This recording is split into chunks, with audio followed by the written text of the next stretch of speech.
And in the near future, ayan guys, oh.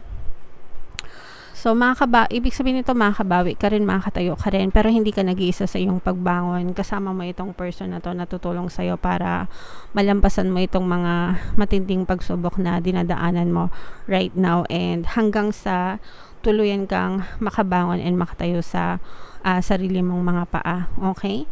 So, makakabangon ka rin guys. Sa ngayon, siguro medyo masakit pa. Lalo na pag sariwa yung sugat, no, mahapdi talaga yan. 'Di ba? Pag imagine niyo pag nadapa kayo tapos nasugatan kayo, pag binuhusan niyo ng alcohol, mahapdi, 'di ba? Kasi fresh pa, sariwa pa. Pero pag tumagal-tagal, mga kapiksi, magiging manhid na rin kayo.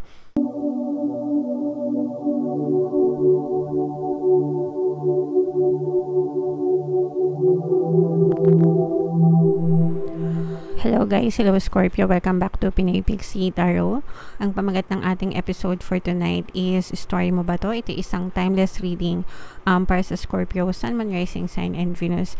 Sa reading na to mga kapiksi, titingnan natin where you are right now, mga potential and challenges nyo, what you need to focus on, past, present, and future energy, yung mga suggested approach guys, and yung potential future ng story na to. So, shuffle ko yung cards, hanapin ko yung energy ng Scorpio.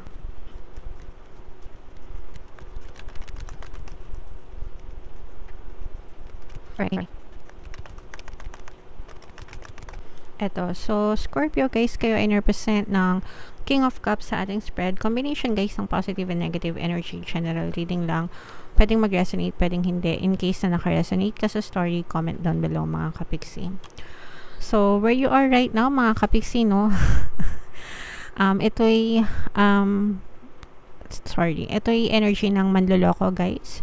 So, for some of you, maaring na-scam kayo. For some of you, maaring may nanloloko sa'yo. So, pwedeng scam pagdating sa pera, sa buhay, sa trabaho, ganyan. Or for some of you naman, maaring na-backstab kayo, maaring na-biktima kayo ng panloloko ng, let's say for example, kaibigan mo, kakilala mo, or even yung karelasyon mo, mga kapiksi, ganyan, partner mo or specific person. For some of you, maaring nabiktima kayo ng betrayal, ganyan. Alright? So, comment down below, guys, if feeling nyo naka-resonate kayo dyan. There's a lot of stress and anxieties na nangyayari sa inyo right now. This is more on challenge, mga kapiksi. Hindi naman ito nakakagulat kasi syempre pagka kapag niloko ka or naloko ka, na-scam ka or na-betray ka, talagang nandun, kakambal talaga yung stress and anxiety kasi paulit-ulit mong may isip yung negative na sitwasyon na yun. So, definitely, hindi ka talaga mapapakali sa kakaisip niyan, mga kapiksi. So, yun yung one of your challenges right now na hindi mo alam kung paano mo malalagpasan yung sitwasyon na yan, or paulit-ulit mo siyang naiisip and paulit-ulit kang nai-stress, mga kapiksi. For some of you, maaring umaabot pa kayo dun sa point na feeling nyo nade-depress na kayo dahil sa panloloko na na-experience nyo right now. What you need to focus on, mga kapiksi, this is your energy. So, you have to focus on yourself, mga kapiksi. Focus on yourself. Focus on your healing. And tell yourself na tapos na yon, it's over. Wala na kayong magagawa. You just have to accept and move on, diba? And focus on yourself, mga kapiksi. Alright? Sa recent past nyo, guys, now, for some of you, pwedeng karmic din ito, or pwedeng dahil sa karma rin, kaya nyo to na-experience, mga kapiksi. Or for some of you naman, let's say, relationship yan, maaring may karmic connection kayo nitong person na to, kaya naulit yung story sa inyong present life right now, mga kapiksi. One of your greatest strength, mga kapiksi, is parang alam mo na, kumbaga parang alam mo sa sarili mo na wala kang ginagawang masama. And alam mo na aanihin mo kung ano yung magagandang bunga na tinanim mo. So, yung iba sa inyo, hindi kayo gumagante. Kumbaga parang pinagdadasal nyo na lang or pinananalangan nyo na lang sila. And hindi kayo nagwi-wish na sana may mangyaring hindi maganda sa kanila, ganyan. Kumbaga parang pinapaubaya nyo na lang sa taas, mga kapiksi, kung ano man yung magiging sitwasyon nila sa mga ginawa nila sa inyo. And in the near future guys, no, hindi pa ito matatapos agad-agad because trap pa kayo.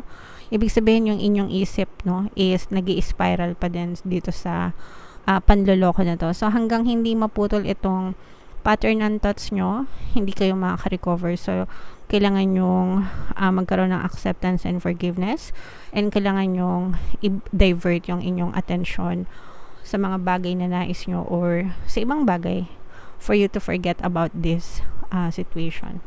Alright? Suggested approach mga kapiksi, again, this is focusing on yourself and mag-focus kayo sa trabaho nyo, ganyan. Kung kayo naman ay na-scam, let's say for example, na-scam kayo sa pera, mag-focus kayo sa pagbibuild na lang ulit ng inyong kaperahan, kasi sometimes yung mga na-scam, hindi na, most of the time, hindi na nila nababawi kung yung nawala sa kanila, but ibabalik yan ni universe sa inyo sa ibang pamamaraan. So mag-focus na lang kayo sa inyong trabaho, sa inyong mga gawain mga kapiksi. Alright?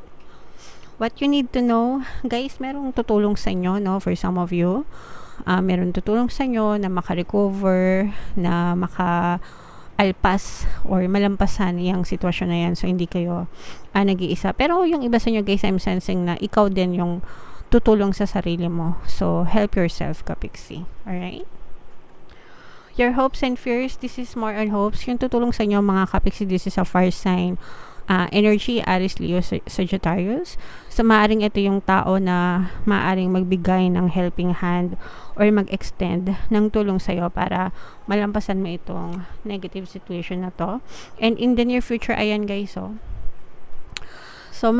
ibig sabihin nito, makakabawi ka rin, makakatayo ka rin, pero hindi ka nag-iisa sa iyong pagbangon. Kasama mo itong person na to na tutulong sa'yo para malampasan mo itong mga matinding pagsubok na dinadaanan mo right now, and hanggang sa tuluyan kang makabangon and makatayo sa sarili mong mga paa. Okay?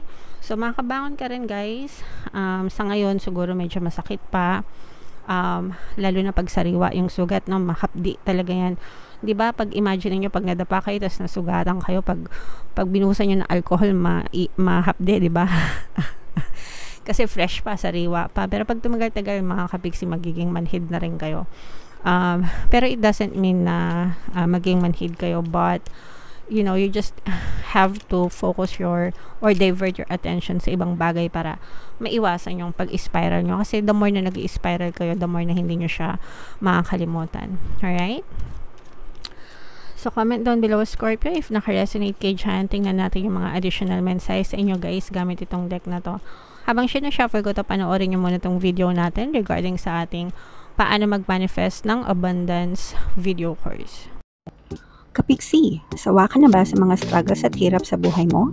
Masipag ka ba at masikap sa buhay ngunit hindi ka pa rin umaasenso? Ilang beses ka na bang nag-attempt magnegosyo at mag-invest pero palagi ka pa rin nalulugi?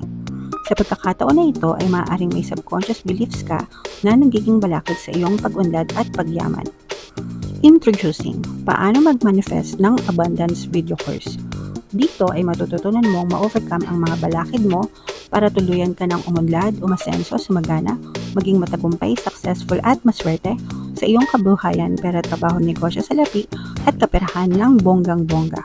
Dali, mag-send na ng email sa pinoypixitaro@gmail.com at simulan na ang iyong pagyaman ngayon. Alright, so gusto mo bang yumaman at umunlad, kapiksi? Kung gusto mong yumaman, umunlad at umasenso ng bongga, mag-avail ka na ng course, guys, kasi sobrang ganda talaga niyan. And good news, no, kasi magbibigay ako ng 10% discount sa lahat na mag-avail ng course, mga kapiksi, until October 31. So mag-avail na kayo. And meron din tayong email coaching, manifest your desires using the law of attraction. If meron kayong mga specific na gusto nyong i-manifest, pwedeng love and relationship, pwedeng money or career, mga kapiksi, pwede kayong magpabook ng email coaching session with me. Mag-send lang kayo, guys, ng email sa pinoypixitaro@gmail.com. So, ito yung mga additional message sa inyo, guys. Unang-una, blessings. Ito, mga kapiksi. So, i-mind nyo na to. Matamis, mga kapiksi, milk and honey. So, ibig sabihin nito, matatamis na bagay, matatamis na blessings, matatamis na biyaya ang nag-aantay sa inyo. Lumabas yung rainbow, mga kapiksi, no? And alam naman natin yung rainbow, nagsisilbing hudyat yan na tapos na yung mga pagsubok sa buhay nyo. And 'di ba kaya nga may kasabihan na there's a rainbow after the rain. So yung rain yung represent ng mga pagsubok and challenges nyo, and then yung rainbow yun na yung paglabas ng bagong pag-asa sa buhay nyo. And syempre at the end of the rainbow there's a pot of gold. So, yung pot of gold na yun, mga kapiksi, ito yung milk and honey. Ito yung mga blessings na nag-aantay sa inyo. So, i-mine nyo na to, guys. Sa comment section, mine blessings, mine pagpapala, mine pot of gold, no? Talaga, parang ginto. Parang ginto, yung dumating sa inyo, mga kapiksi, okay? So, yeah.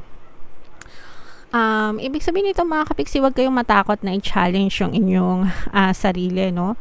Huwag kayong matakot na sumubok ng mga bagong bagay, mga mag-try ng mga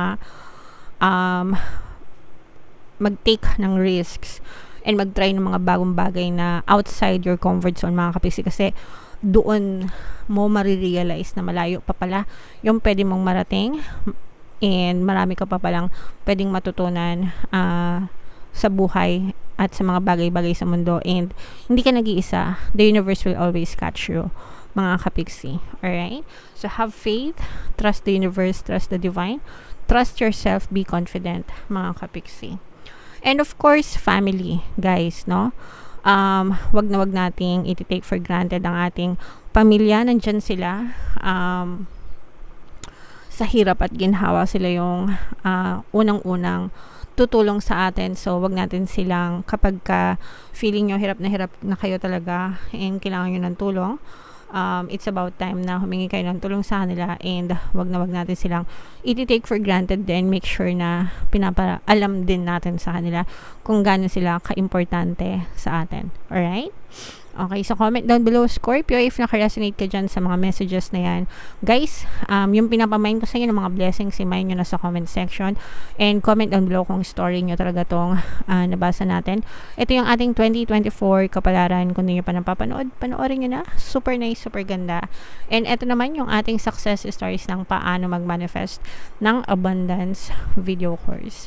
Thank you for liking, sharing, and subscribing, mga kapiksi, and see you again next time. I love you all, guys. Have a nice day. Bye-bye.